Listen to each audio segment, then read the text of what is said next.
Big breaking news చూస్తున్నారు. Russia అధ్యక్షుడు Vladimir Putin పైన దాడి జరిగింది. అయితే ఉక్రెయిన్ కి సంబంధించిన డ్రోన్లు 1000కి పైగా డ్రోన్లతో వ్లాదిమిర్ పుతిన్ పైన దాడి జరిగిన సంఘటన ఆలస్యంగా వెలుగులోకి వచ్చింది. అయితే పుతిన్ ప్రయాణిస్తున్న ఏరోప్లేన్ పైన ఒక ప్రైవేట్ జెట్ పైన కూడా ఉక్రెయిన్ దాడికి పాల్పడినట్లు కూడా ఇప్పటికే మనకు వస్తున్న సమాచారం. అయితే ఈ దాడిని కూడా రష్యా తిప్పికొట్టింది. ఉక్రెయిన్ చేసిన దాడుల్లో ఏవైతే డ్రోన్స్ తో దాడి చేసిందో ఆ డ్రోన్స్ ని కూడా రష్యా సమర్థవంతంగా ఎదుర్కొని ఆ డ్రోన్స్ ని కూడా కూల్చేసింది. అయితే ఈ దాడి జరిగేటప్పుడు వ్లాదిమిర్ పుతిన్ ఒక ప్లేస్ లో పర్యటిస్తున్నారు. ఈ నేపథ్యంలో ఆ దాడిని కూడా తీవ్రంగా ఖండించారు వ్లాదిమిర్ పుతిన్. ఉక్రెయిన్ తమ పతనాన్ని కోరుకుంటుందంటూ కూడా వ్లాదిమిర్ పుతిన్ స్పందించారు. అయితే ఒక ప్రాంతానికి పర్యటిస్తున్న సమయంలో దాడి జరిగినట్టు తెలుస్తుంది. పుతిన్ వెళ్తున్న హెలికాప్టర్ పై ఉక్రెయిన్ డ్రోన్ అటాక్ కు ప్రయత్నించింది. అయితే అధ్యక్షుడికి రక్షణ కల్పించారు ఏడీ కమాండర్. అలర్ట్ అయిన ఏడీ కమాండర్ వెంటనే పుతిన్ కు రక్షణ కల్పించారు. అయితే ఈ క్రమంలో ఉక్రెయిన్ డ్రోన్లను రష్యా సైన్యం కూడా ధ్వంసం చేసింది. అయితే ఈ ఘటన ఆలస్యంగా వెలుగులోకి వచ్చింది. దీనిపై రష్యా అధ్యక్షుడు పుతిన్ కూడా స్పందించారు. ఉక్రెయిన్ తన పతనాన్ని కోరుకుంటుందని కూడా తీవ్రంగా వ్యాఖ్యానించారు. అయితే మొత్తం 1170 డ్రోన్లతో దాడికి ప్రయత్నించినట్లు కూడా వెల్లడించారు. ఉక్రెయిన్ డ్రోన్లన్నింటినీ కూడా రష్యా కూల్చేసింది. రష్యా ఎయిర్ డిఫెన్స్ సిస్టమ్ కూడా ఉక్రెయిన్ దాడి చేసిన డ్రోన్స్ అన్నిటి కూడా గాల్లో ఉన్నప్పుడే వాటిని ధ్వంసం చేసింది. అయితే నిజంగా పుతిన్ పై హత్యాయత్నమా లేక ఉక్రెయిన్ ఆడుతున్న మైండ్ గేమా అన్న అనుమానాలు కూడా వస్తున్నాయి. అయితే పుతిన్ పై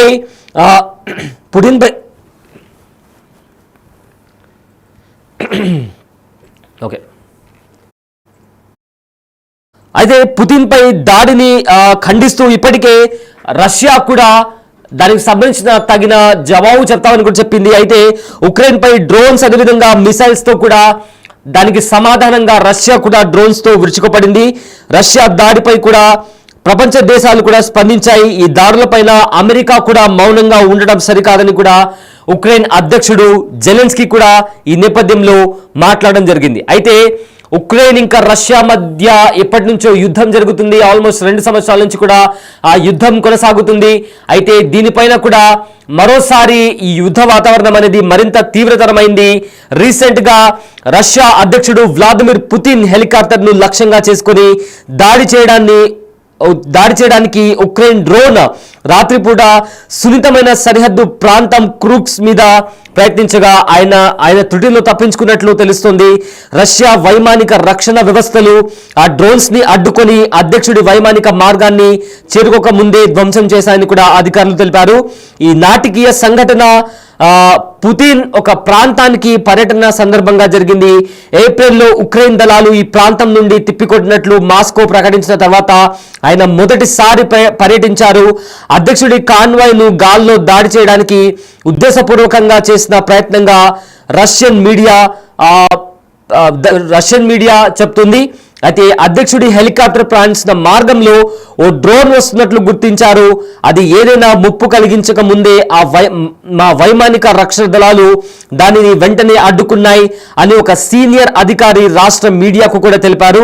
ఎలాంటి గాయాలు లేదా నష్టం జరగలేదని, పుతిన్ బృందం అంతరాయం లేకుండా పర్యటన కొనసాగించినట్లు కూడా భద్రతా సంస్థలు తెలిపాయి. ఉక్రెయిన్ డ్రోన్ గగనతలంలోకి ఎలా చొరబడిందో, రష్యా గగనతలంలోకి ఎలా చొరబడిందో, ఈ దాడి హత్యాయత్నమా లేదా కైవ్ మానసిక వ్యూహంలో భాగమా అని కూడా భద్రతా సంస్థలు దర్యాప్తు చేస్తున్నాయి. అయితే ఈ దాడిపైన ఉక్రెయిన్ ప్రభుత్వం లేదా సైన్యం నుండి ఎటువంటి అధికారిక ప్రకటన రాలేదు. అయితే ఉక్రెయిన్ గతంలో వ్యూహాత్మక రష్యన్ స్థానాలను లక్ష్యంగా చేసుకుంది. 2024 ఆగస్టులో ఉక్రెయిన్ ఆకస్మిక దాడి జరిగినప్పటి నుండి ఆ ప్రాంతం ఒక ఉద్రిక్త ప్రదేశంగా మిగిలిపోయింది. అయితే ప్రజెంట్ కొనసాగుతున్న యుద్ధంలో మాస్కోకు పెద్ద వ్యూహాత్మకంగా దెబ్బతీయాలని కూడా రష్యా ప్లాన్ చేస్తుంది. అందులో భాగంగానే ప్రస్తుతం కొనసాగుతున్న యుద్ధంలో మాస్కోకు ఇదొక పెద్ద దెబ్బగా కూడా పరిగణించబడుతుందని కూడా తెలుస్తుంది. అయితే ఏప్రిల్ 26న కూర్స్క్ పై పూర్తి నియంత్రణ తిరిగి పొందామని కూడా రష్యా పేర్కొంది. కానీ ఉక్రెయిన్ దీనిని తోసిపుచ్చింది. ఆ ఆపరేషన్ తర్వాత పుతిన్ తాజా సందర్శన బల ప్రదర్శనగా భావించబడింది. రీసెంట్ గా అమెరికా యూరోపియన్ కాల్పుల విరమణ ప్రతిపాదనలను కూడా పుతిన్ తిరస్కరించడంతో హై టెన్షన్ వాతావరణం ఏదైతే ఉందో అది ఎక్కువగా కనిపిస్తుంది. అయితే ఉక్రెయిన్ ను తిరిగి ఆయుధంగా మార్చుకోవడానికి